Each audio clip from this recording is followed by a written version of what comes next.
بسم اللہ الرحمن الرحیم۔ السلام علیکم ورحمۃ اللہ وبرکاتہ۔ پیارے بھائیوں اور بہنوں، امید کرتا ہوں کہ آپ تمام احباب خیریت سے ہوں گے۔ اللہ تعالیٰ آپ سب کی تمام تکالیف پریشانیوں کو دور فرمائے۔ پیارے بھائیوں، آج میں آپ کو جو وظیفہ بتاؤں گا وہ ایسا خوبصورت وظیفہ ہے، ایسی خوبصورت دعا ہے کہ اگر آپ کے یا کسی کے داڑھ میں درد ہو تو آپ یہ عمل کریں، انشاءاللہ دوبارہ داڑھ میں درد نہیں ہوگا۔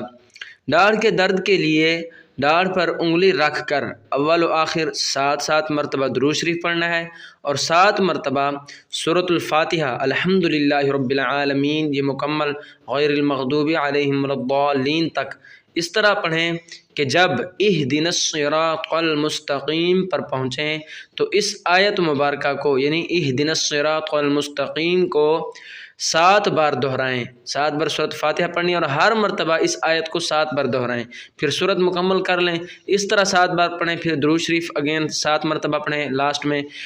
داڑھ کا درد دوبارہ کبھی نہیں ہوگا انشاءاللہ۔ اس پہ خود بھی عمل کریں، ویڈیو کو آگے شیئر کریں۔